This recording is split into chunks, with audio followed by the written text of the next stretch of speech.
આજે આપણે પુત્રદા એકાદશીની કથા વાર્તા તેનું મહત્વ જાણીશું. સનાતન ધર્મમાં પોષ મહિનાના શુક્લ પક્ષની એકાદશી તિથિને પુત્રદા એકાદશી તરીકે ઓળખવામાં આવે છે.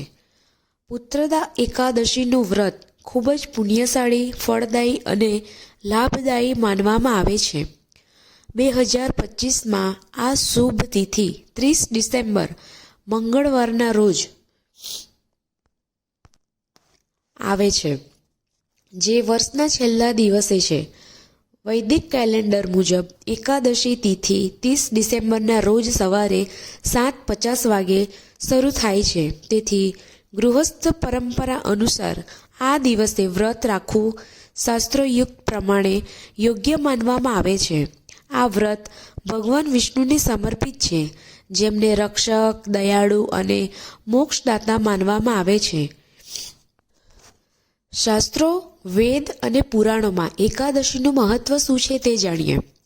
પદ્મપુરાણ, સ્કંદ પુરાણ, વિષ્ણુ પુરાણ અને નારદ પુરાણમાં એકાદશીનું વ્રતનું મહત્વ વિગતવાર વર્ણવવામાં આવ્યું છે. શાસ્ત્રોમાં સ્પષ્ટપણે જણાવાયું છે કે એકાદશી વ્રત રાખવાથી વ્યક્તિના પાપોનો નાશ થાય છે, મન શુદ્ધ થાય છે અને અંતે વિષ્ણુના ધામની પ્રાપ્તિ થાય છે.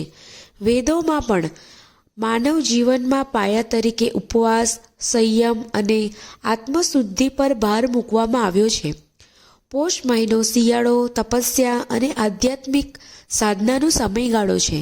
તેથી આ મહિનામાં એકાદશીનું પાલન કરવાના ગુણ વધુ છે. આ વ્રત ઇન્દ્રિયો પર નિયંત્રણ અને માનસિક સંતુલનનો માર્ગ મોકળો કરે છે.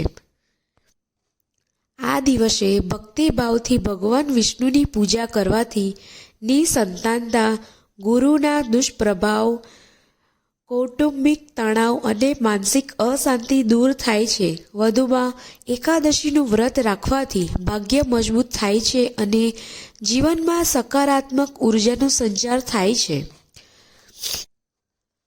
એકાદશી તારીખ 30 ડિસેમ્બર 2025ના રોજ સવારે 7:50 વાગે શરૂ થાય છે અને 31 ડિસેમ્બર 2025 સવારે 5 વાગે પૂર્ણ થાય છે. એકાદશી વ્રતની પૂજા વિધિ.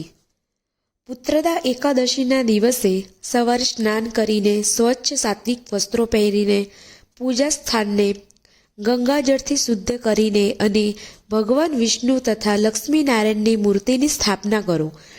તુલસીના પાન, પીળા ફૂલો, ધૂપ, દીપ અર્પણ કરો. ઓમ નમઃ ભગવતે વાસુદેવાય મંત્રનો 108 વાર જાપ કરો. વિષ્ણુ સહસ્ત્ર નામ અથવા એકાદશી વ્રત કથાનો પાઠ કરો. દિવસભર સંયમ, મૌન, સ્ત્રોતોનો જાપ કરો અને વિષ્ણુનું નામ યાદ કરો. પુત્રદા એકાદશીની કથા. પુરાણો અનુસાર પ્રાચીન સમયમાં રાજા સુકર્મ ભદ્રાવતી નામના નગરમાં શાસન કરતા હતા. તેઓ સદાચારી, જનપ્રેમી અને ભગવાન વિષ્ણુના સમર્પિત ભક્ત હતા. તેમની પત્ની રાણી શૈવ્ય પણ ભક્તિમય અને ધાર્મિક હતી. રાજ્ય સમૃદ્ધિથી ભરેલું હતું, પરંતુ રાજા અને રાણી સતત બાળકોના અભાવે પરેશાન રહેતા હતા. તેઓએ અનેક યજ્ઞો, દાન અને તપસ્યા કરી, પરંતુ તેમને સંતાન પ્રાપ્તિ થઈ શકી નહીં. અંતે રાજા સુકર્માએ ઋષિઓ અને સંતોનો આશ્રય લીધો. ઋષિઓએ તેમને પોષ મહિનાના શુક્લ પક્ષના એકાદશી વ્રત રાખવાની સલાહ આપી. સંપૂર્ણ ભક્તિ, શિસ્ત અને બ્રહ્મચર્ય સાથે રાજા અને રાણીએ પુત્રદા એકાદશીનું વ્રત રાખ્યું. આખી રાત જાગરણ કર્યું અને ભગવાન વિષ્ણુની પૂજા કરી. તે જ રાત્રે ભગવાન વિષ્ણુ તેમના સપનામાં પ્રગટ થયા અને તેમને એક પ્રખ્યાત, સુદૃઢ અને લાંબા આયુષ્યવાળા પુત્રનો આશીર્વાદ આપ્યો.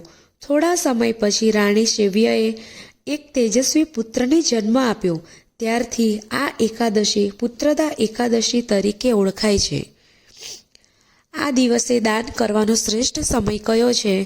તો કે સૂર્યોદય પછી સવારે 11 વાગ્યા સુધી અને બપોરે 12:03 થી 12:44 સુધી. દાનમાં આપણે શું આપી શકીએ? તો કે દાનમાં પીળા ફળો, પીળા કપડાં, અનાજ, ચોખા સિવાય તલ, ગોળ અને જરૂરિયાતમંદોને ખોરાક અને પૈસાનું દાન કરી શકાય છે. મિત્રો, હું આશા રાખું છું આપને આ વિડીયો જરૂર પસંદ આવ્યો હશે. જય માતાજી.